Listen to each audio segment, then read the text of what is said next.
yang modern itu mungkin bisa diketawain mungkin sama orang, mungkin hijrahnya kalau orang pengennya ke kota, kalau saya pengennya hijrahnya ke desa gitu. Jadi ada 2 bisnis yang nggak akan pernah tergerus sama dunia zaman gitu, Apa aja tuh? yaitu Dua. satu energi, Mm-mm. satu adalah pangan.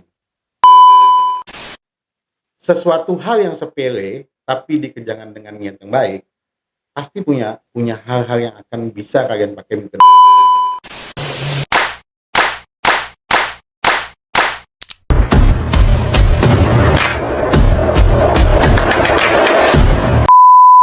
Assalamualaikum warahmatullahi wabarakatuh. Welcome to Let's Speak. Ini jadi salah satu episode yang spesial sekali karena menghadirkan narasumber yang luar biasa, yang inspiratif banget nih. Tentunya dengan berbagai perjalanan hidup yang pastinya bisa menjadi motivasi juga untuk pemirsa yang ada di sana yang lagi nonton Let's Speak hari ini. Dan Let's Speak buka suara berbagi cerita, hadir bersama narasumber kita ada Bang Leonard Mario. Selamat siang Bang Leonard Mario. Selamat siang. Oke Bang. Kita panggilnya Bang Leonard atau Bang Mario nih? Bang Mario ya. Bang Mario aja ya, oke. Nah, teman-teman, Pikpol dimanapun berada, Bang Mario ini merupakan salah seorang petani milenial yang tentunya punya cerita yang sangat menarik nih. Apalagi untuk kita anak-anak muda, milenial, Gen Z pasti juga punya mimpi tersendiri nih, punya cita-cita. Kalau kita ingin bercerita lebih panjang dan lebih lanjut nih dengan Bang Mario, sebenarnya apa ya motivasinya nih Bang Rio, sehingga bisa memutuskan untuk menjadi seorang petani milenial yang punya banyak gebrakan nih gitu. Oke, kalau milenial kayaknya mungkin bisa masuk milenial tapi kolonial kali mungkin ya. Oh dia mepet Jadi ya? mepet karena dibilang muda, dibilang tua tapi semangatnya masih muda Harus lah. selalu muda gitu ya? Kalau motivasi yang menjadi petani sebenarnya basically nggak ada aku punya latar belakang petani sama sekali. Karena sekolah dulu manajemen di sarjananya, Wah. D3-nya di perbankan. Berarti memang di lingkup ekonomi berarti ya? Ekonomi. Jadi kalau dibilang inspirasi mungkin ketika pindah ke sini karena aku dulu di Jakarta, pindah kemari karena dapat istri orang Labuh, Jodohnya di Labuh. di sini. Oke. Dan ternyata inspirasi salah satunya yang sangat menginspirasi saya yaitu mertua saya sih. Oke. Mertua saya karena mertua saya adalah petani tulen. Jadi itu motivasinya. Tapi lebihnya sih kalau orang hijrah, jadi hijrah yang modern itu mungkin bisa diketawain mungkin sama orang, mungkin hijrahnya kalau orang pengennya ke kota, kalau saya pengennya hijrahnya ke desa gitu. Iya, kebalikannya gitu ya? Jadi mau memulai, kalau istilah kerennya sekarang slow living lah. Oke, wah ini slow living menarik juga nih. Nah, ngomong-ngomong soal slow living nih Bang Rio, karena kita bisa ngelihat ya tren anak-anak sekarang misalnya ya, banyak yang mengejar kehidupan kota yang lebih glamor, terus juga yang lebih update terhadap tren juga. Nah, dari Bang Rio sendiri kenapa memilih untuk bisa menjalankan hidup secara slow living ini nih? Apalagi kita melihat ya untuk fasilitas contohnya, di kota itu lebih menggiurkan banget, lebih banyak banget fasilitasnya. Tiba-tiba harus pindah ke desa dengan lingkungan yang lebih kecil, kemudian juga dengan lingkungan pergaulan yang mungkin lebih berbeda dengan yang di kota gitu, gimana Bang Rio?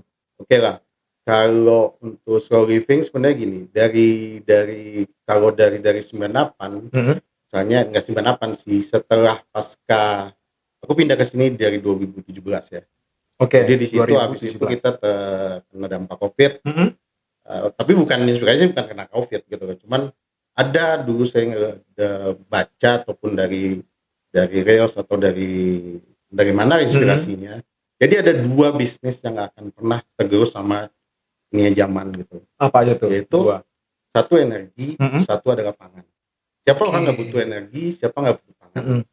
Karena kalau dulu kita mungkin di zaman aku kita kenalnya sandang, pangan, papan gitu. Tapi kalau di sekarang 2 mengcutnya. Karena kalau baju kayaknya orang pakai baju ini aja nggak apa-apa ya.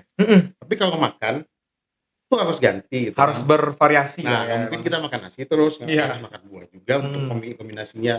Nah, energi, siapa yang nggak butuh energi? Betul. Dari air terutama, terus sekarang malah udah tenaga mobil aja udah tenaga listrik. Udah listrik ya, Nah, udah itu listrik sekarang. makanya yang tidak akan tergerus dengan apapun, dengan bencana alam ataupun apa adalah energi dan pangan. Karena kita semua butuh itu, Mhm. gitu loh. Itu aja sih gitu loh. Oke, berarti lebih melihat potensinya ya, Potensi sih gitu loh. mhm, Satu lagi kalau slow living-nya, kalau di desa nih, kota maju tuh karena desanya maju gitu loh. mhm, Karena orang nggak ada produksi produksi pangan di kota. iya, Kita balik lagi ke desa, makanya dulu ada rencana otonomi daerah. mhm, Cuman ya itu tadi gitu. Tapi karena memang di semua lini kita selalu bilang bahwa kota adalah surganya dunia, pusatnya gitu ya, pusatnya kehidupan. Tapi ya itu tadi gitu.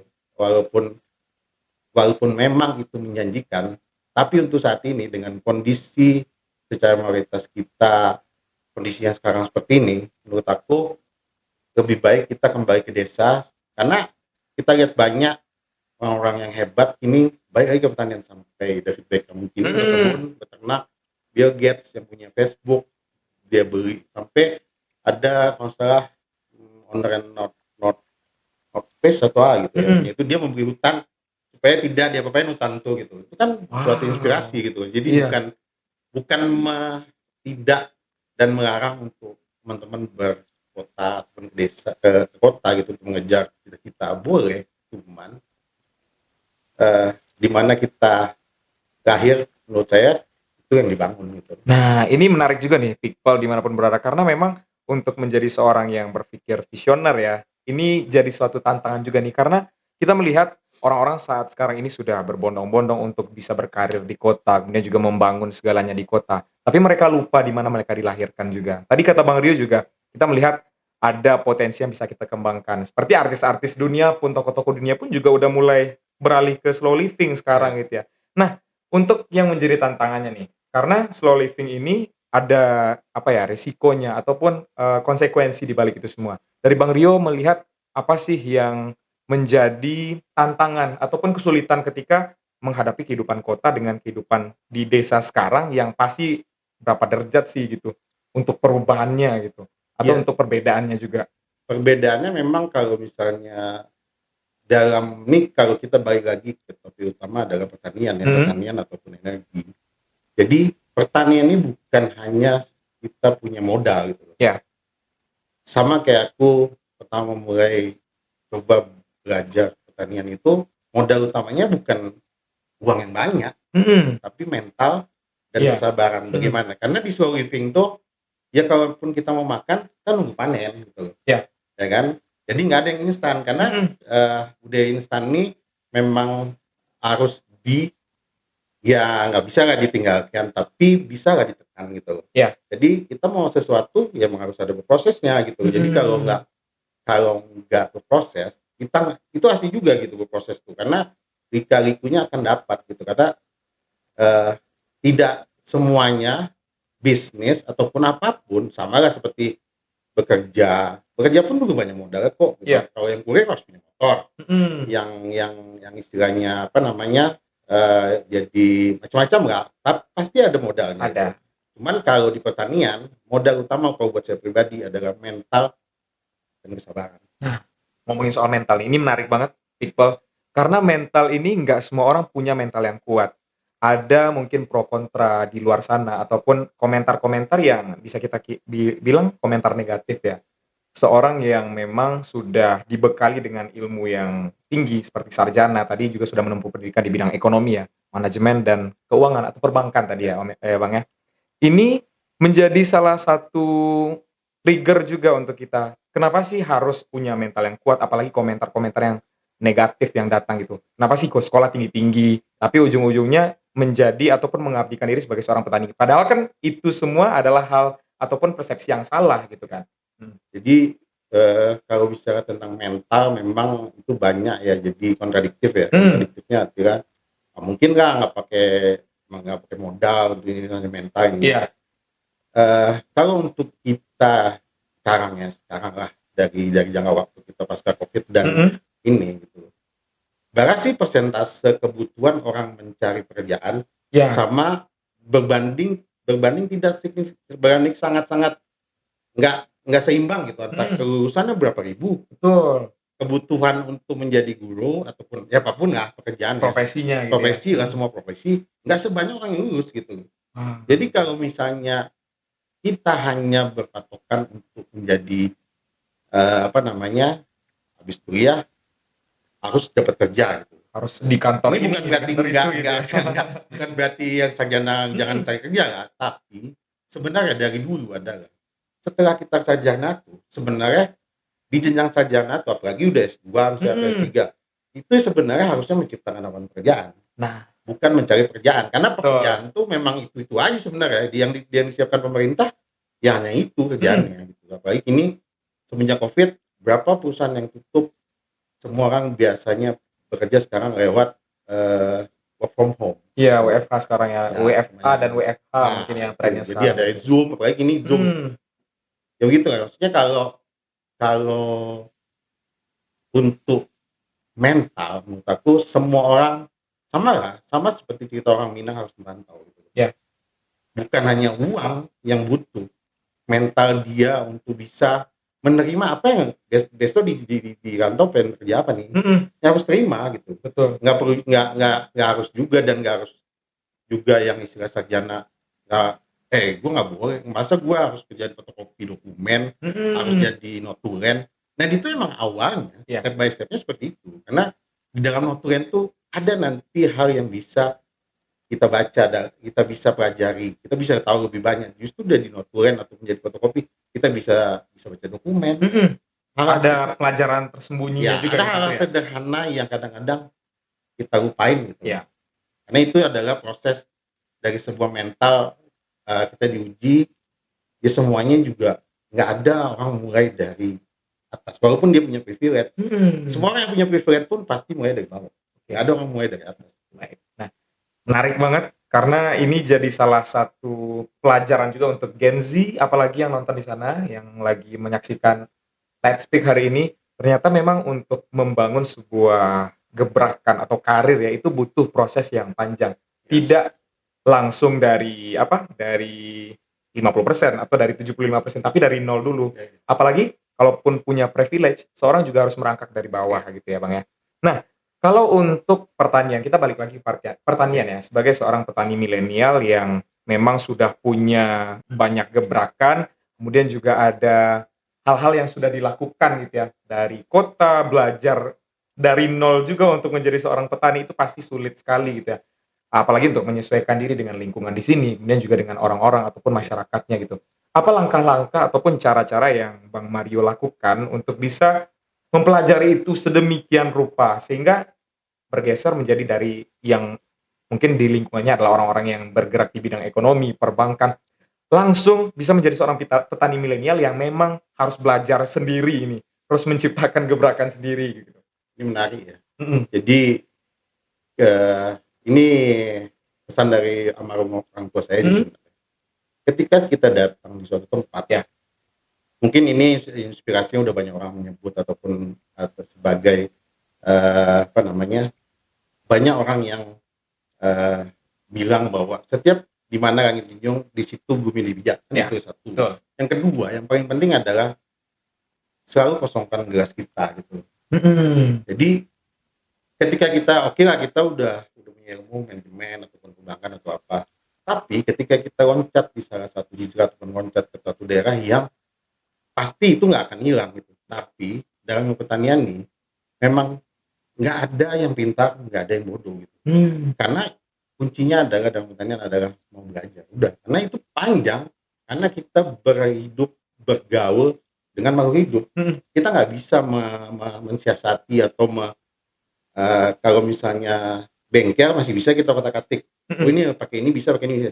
Kalau tanam tuh nggak bisa. Ada eksperimen. Nggak ada, ya eksperimennya mungkin hanya di pupuk ataupun di obat-obatan. Tapi kalau untuk dia, kita juga harus berinteraksi sama mereka gitu. Karena mereka masih mau hidup. Ya, jadi nggak bisa kita hanya pupuknya harus bagus, pasti hasilnya bagus.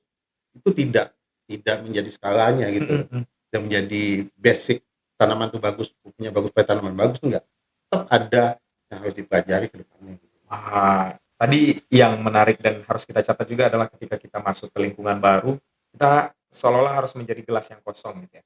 ada banyak ilmu mungkin yang masuk, kemudian juga ada banyak masukan, saran yang juga jelas-jelas harus kita terima gitu ya, Bang, ya. Nah untuk, kehidupannya sebagai seorang petani milenial hari ini, kita melihat bahwa Bang Mario ini sudah punya banyak gebrakan, sudah bisa membimbing juga, bahkan masyarakat lokal juga udah banyak belajar dari Bang Mario gitu. Itu gimana caranya bisa berevolusi mungkin atau berevolusi secepat itu gitu, dari seorang yang memang tidak punya basic pertanian, tiba-tiba bisa memberikan pembelajaran juga untuk yang mungkin mereka di sini adalah udah ada basic petani dari awal gitu, dari nol gitu. Gimana Bang Mario? Sama seperti tadi kita bilang gas kosong ya, dari pengalaman di kota dulu, Mhm, saya bergaul dengan banyak pihak, ya kita nggak boleh menutup semua akses masuk siapapun orang yang mau bekerja sama dengan kita. mhm, Mungkin di sini ada kedinasan, iya, ada pihak swasta, ada pihak masyarakat, ada peradaban yang memang sudah lama terbentuk. hmm, Tapi ya itu tadi, dalam pertanian nih, simpelnya adalah nggak ada sebenarnya kompetisi gitu. oke. Nggak ada kompetisi. Persaingan yang ini ya, Persaingan yang nggak ada, persaingan yang itu adalah kita sama-sama membangun suatu nagari, mhm, membangun suatu desa dengan mindset yang sama. Walaupun iya, memang sulit untuk mindset yang sama, cuman kembali lagi tadi, pertanian ini nggak pernah berhenti belajarnya gitu. betul, Kalau bisa otodidak, bisa lewat pagi ini channel-channel udah banyak, bisa dari situ. Tinggal bagaimana kita memilah-milah antara yang memang dibutuhkan sama alam mhm, atau memang itu merusak alam gitu. oke. Harus bisa lebih peka juga dengan Ya, bagaimana kondisi alam. Nah, terkait kondisi alam saat ini nih, kita melihat ya Bang Mario, kalau di sebagian besar, daerah ya ataupun ya, wilayah di Indonesia itu mengalami kekeringan yang udah bisa dibilang ini luar biasa banget, bahkan ya, kejadian kebakaran juga terjadi di betul, betul. mana-mana gitu. Petani milenial pastinya juga punya, apa ya, punya solusi gitu, punya taktik tersendiri nih untuk menghadapi bagaimana sih sebenarnya harus bertani, harus melanjutkan perjuangan itu di lahan, di medannya, tapi dengan kondisi yang seperti ini gitu. Kemarau yang kita lihat ini udah luar biasa banget. Ya, Ada nggak sih dari Bang Mario cara-caranya ataupun langkah-langkah memang bisa bertahan, tapi di kondisi yang bisa kita katakan seperti ini sudah sangat berpengaruh juga untuk keberlangsungan pertanian gitu? iya. Kalau memang dilihat kondisi sebenarnya orang bicara climate change ini eh, memang udah dari dulu kan di sounding Mhm, gitu. Cuman memang akhirnya kita bertemu dengan climate change ini perubahan iklim. Tapi ya itu tadi, kalau untuk bicara alam kita memang itu kan kuasanya ya. iya, Gitu. Jadi istilahnya memang kalau untuk bagaimana mensiasatinya itu mhm, tadi memang harus punya mental, harus mentalnya kesabaran gitu. mhm, Jadi memang fase-fase kita paceklik, istilah kasarnya itu paceklik. iya, Dan salah satunya lagi adalah ketika kita bagaimana kita memang harus tidak hanya berusaha di bidang yang ada di sawah, tapi mhm, kita mulai kelola buka lahan yang baru di pora-pora yang memang selama ini terbengkalai gitu kayak loh. di kebun Di gitu ya? kebun atau gimana, walaupun memang tidak langsung di kebun itu tidak langsung panen Iya, ya, cuman betul, paling enggaknya itulah mungkin kita hilaf ataupun lupa bahwa kehidupan kita bukan hanya di sawah, oke, tapi ada di perkebunan juga ada. Karena mhm, pertanian itu kan luas, oke, pertanian, perkebunan, mhm, sampai dan perikanan. Perikanan pun itu termasuk dalam pertanian gitu. oke, berarti memang sangat luas Ya, banget ya, Bang Madia. Kita melihat juga sekarang, di sebagian besar daerah kita ada yang, apa ya, untuk padi ataupun di sawah masyarakat juga sudah bisa dikatakan gagal panen kayak ya, panen. gagal panen gitu. Apa sih sebenarnya, solusi ataupun langkah-langkah yang mungkin bisa kita lakukan ya, sebagai seorang petani milenial ataupun dari masyarakat luas, agar tidak berlarut-larut dalam kesedihan ataupun dalam apa ya, dalam keterpurukan misalnya kalau misalnya kita bahas tentang bagaimana penderitaan masyarakat hari ini gitu, ataupun kesedihan yang dialami oleh masyarakat. Apa yang bisa kita lakukan selain tadi kita bisa membuka lahan ataupun kita bisa balik lagi nih ke kebun, mencari backup plan yang lain gitu.